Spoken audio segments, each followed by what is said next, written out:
Good evening. Sorry?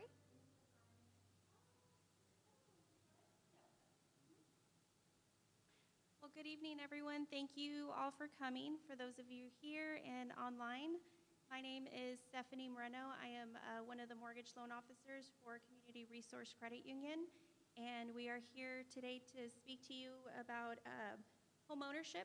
So those of you considering home ownership, we'll give you just some information, right, because it can be a process, and just to help you guys understand some of the terms associated with home ownership. Okay?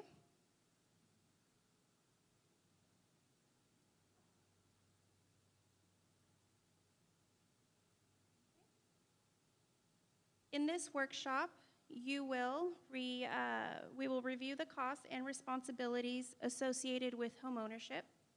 We will also explore the loan and repayment process, and we will learn how to find out if you are financially ready to own a home.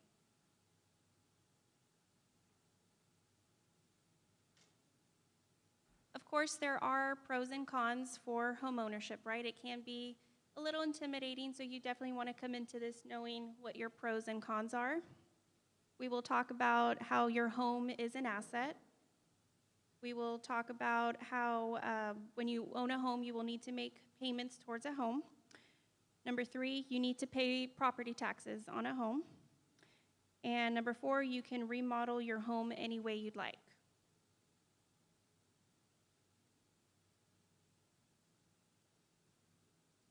Okay? The pros and cons of owning a home. Number 1, your home is an asset. The pro is the value of the home may go up over time. So the value of your home can go up, right? And that is really one of your biggest assets. You can use that equity for whatever you need in the future. The con is that the value of the home may go down over time. While sometimes rare, that can happen. Number 2, you need to make payments towards a home.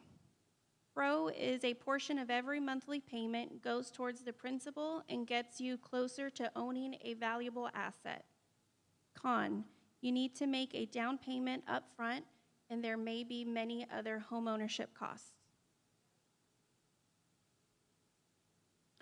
Number 3, you need to pay taxes on a home. The pro is homeowners may be able to deduct property taxes on their income tax return. The con is you must pay property taxes. Number 4, you can remodel your home any way you'd like. Pro, you can renovate and decorate your home. Con, you are responsible for all repair and maintenance costs.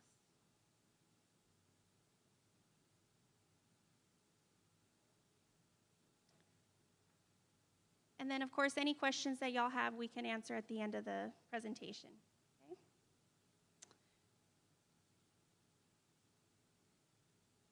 Okay, so these are just some common terms associated when you're going through the home buying process. Your loan officer or your mortgage team will use common terms such as these. When we talk about income, we're looking at your money earned from your wages, so any salary, tips, etc., Social Security, or investment. We will gather any income that you receive and use your gross income to qualify. Okay, so all of that is collected when you apply for a mortgage. Income history. So your lender will want to see proof of current and previous employment. Typically, you will be asked to provide maybe 2 years. Okay. Debt to income ratio, sometimes referred as DTI. That is a percentage that measures how much of a person's monthly income goes toward debt payments. Okay. Credit score. A 3-digit numerical score that predicts a person's ability to repay loans. Down payment, a lump sum of cash used to pay for part of your home that shows lenders you're committed to the purchase. Okay, so we verify all these things at the application process and make sure that you're well equipped to purchase the home.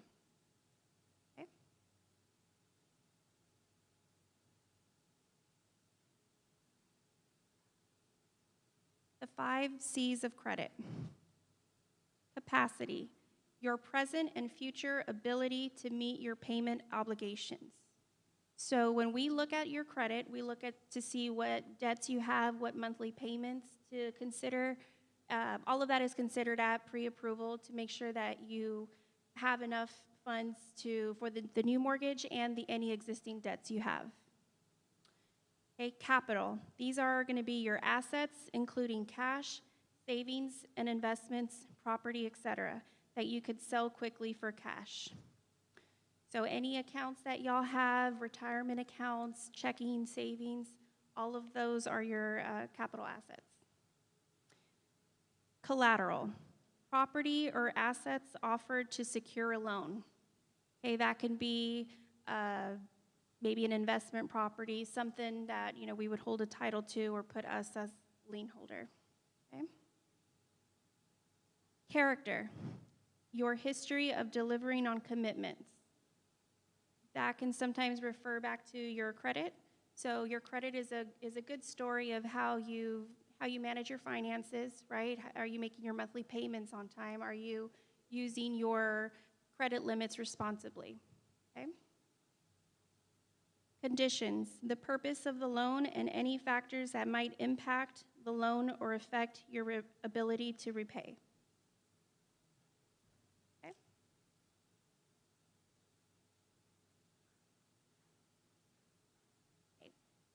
The next slide is financial action plan spending. Now, I do want us to say in advance, some of these numbers may be a little older because who has rent for $300? Right. But this is just an example of how to budget, right, your finances and really listing these individually. I feel that once you put it on paper, you're able really to see the whole picture. But for example, Christina is a divorced mother of one. Her son Theodore is 10 years old. She has a full-time job, but she also works part-time on the weekend. She created a spending action plan to see what her current expenses are and how she spends her money. So definitely before the home or whenever you are ready to buy a home, putting your numbers down on an action plan is definitely the way to go, right? You want to see what income you're coming in with, what are your obligations, what are your expenses, and that way you can budget appropriately.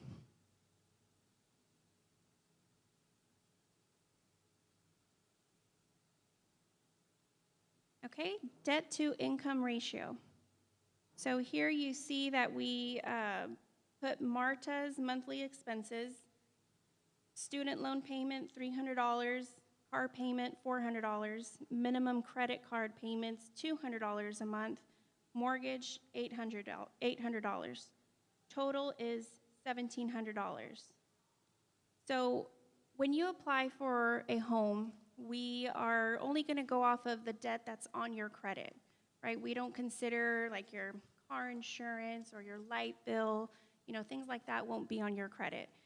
But that is how your lender will calculate your debt to income ratio. So we add up all of your monthly minimum payments, you add that up, and you divide it by the monthly gross income. Gross income means your income before any taxes are deducted, before any deductions. Okay, so your DTI equals your total monthly expenses divided by your total monthly income. Okay. All right, well, that is it for me, and I'm going to invite Ms. Julie Gilbert. She's our other senior loan officer here, and she'll carry on the rest of the presentation. Thank you.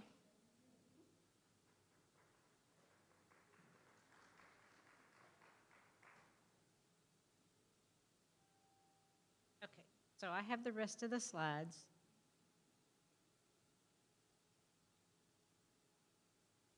Okay, so the next screen is credit score. So we always look at your credit score. So we pull from all three credit bureaus, TransUnion, Experian, and Equifax. We remove the highest, we remove the lowest, and we go with the middle credit score. If there's two borrowers, we take the two middle scores and go by the lower of the two middle scores. And you can always check your credit score, like if you have our app. I think we use Experian on our app, and you can kind of get a generic on what your credit score is. Home buying cost. You're going to have your down payment, which can be 3%, 3.5%, or 5%. If you qualify for our Community Hero, it's a 0% down payment, and we can talk about that one later. You're going to have miscellaneous costs. You're going to have your appraisal, your inspection report. We charge a credit report fee.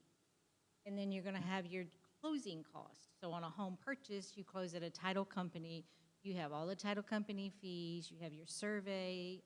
All of that factors into what we would call, where she had talked about your assets. How much money do you have available for down payment and closing cost? Okay, so the minimum down payment for a first-time home buyer is going to be 3%. FHA is going to be 3.5%. The 20%, if you want to put the 20% down, you can. Then you avoid what we call mortgage insurance or private mortgage insurance or PMI. That's a insurance policy you pay for us, the lender, in case of default. It has nothing to do with your homeowner's insurance. It's just an additional charge in your monthly payment. Okay, so there's a scenario here that Marta wants to buy a house. She doesn't have any cash saved down, so she's trying to do a 0% down payment. At the end of, if her rate was 5%, and that's a good rate because I can't give that today, she would have paid $3,900 in interest. If Marta was savvy enough to save the 20% for her down payment, she borrowed $80,000 from the bank. Her interest rate went down because the more that you put down, the lower your rate can be. So her rate went down to 4.7, 4.5. So at the end of the year, she paid $2,700 in interest. So she saved a little over $1,200 in interest because she saved that 20% down payment. Home buy miscellaneous costs, the credit report, the inspection, the appraisal, your real estate taxes, repair cost, just ongoing cost. The inspection is going to be something that benefits you. We're not required for that, to have that. The inspection is going to have, you're going to hire an inspector to come look at the home and tell you everything that is wrong with that home before you continue on. That's going to be around $300 to $500 sometimes, depending on the home and where it's located at. But that's going to tell you everything from the roof down, what's wrong with that house. Then you can negotiate with the seller, like, hey, can you fix all this over here? Your closing costs are going to be your appraisal, your title company fees, such as your title insurance, your government taxes, your tax services. All of that applies to the title company fees. Most of them are about the same, but they do vary from title company to title company. You'll have to have 1 year's worth of homeowner's insurance in advance when you purchase a home. We collect that at closing because what we're going to do is you pay for that 1 year at closing, and then we're going to collect 1/12 of that every month into your payment. So we're going to drop that money into like a bucket or a piece of the pie, and then at the end of the year, that pie is complete, and then we can pay that that homeowner's insurance next year when it comes due. And the same way with property taxes. So each month, we're going to collect 1/12 of the property taxes. The private mortgage insurance we just talked about. The types of loans. So we at CRCU, we can do FHA, VA, conventional, land, home equity, home improvement, and I think that's about it. So FHA is a government-backed. For the 3.5% down, they allow for what we call thin credit or lower credit scores. Thin credit is like if you only have a couple of trade lines, like you only may have one or two, like an automobile and a credit card, and you haven't built that credit up. FHA allows for that thin credit to be done. The VA is for our veterans that have served in the military, that they can do a 0% down payment. and no mortgage insurance. And then USDA is more of the rural areas. That is also a no down payment. It is income qualification, and the home must be approved by USDA in their area. These are some free resources if you want to go get more information on home ownership. That tells you about the Truth in Lending Act and how to, shop for the home, your home buyer counseling classes, all of that. So always know when you're ready to buy a home, be prepared beforehand. Know what your debt to income is, what your credit score is, what is your annual income. If you make overtime, I can't count overtime unless you've made it for 2 years. And if you've changed like from a nurse to a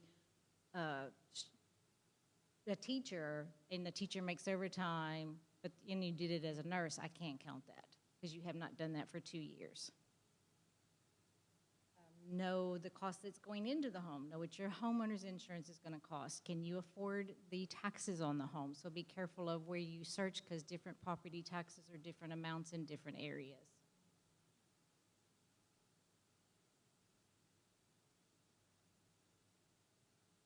Any questions? I think I just put a link up there. Any questions?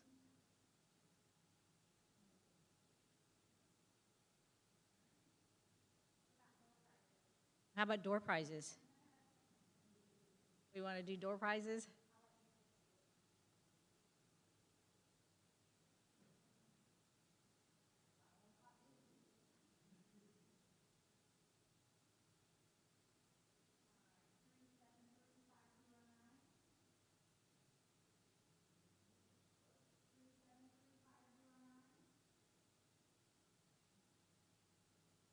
Somebody online?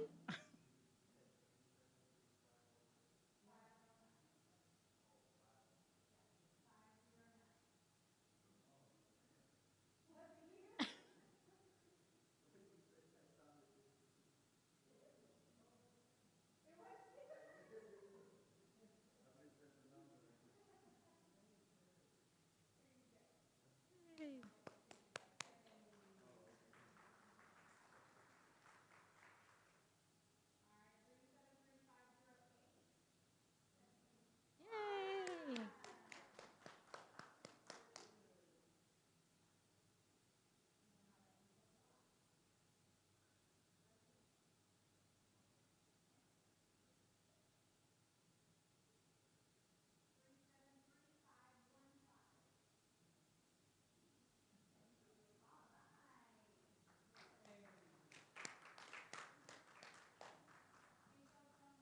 Thank y'all for coming. Thank you for Stephanie Marino. And again, my name is Julie Gilbert. We're both mortgage loan officers at Community Resource Credit Union.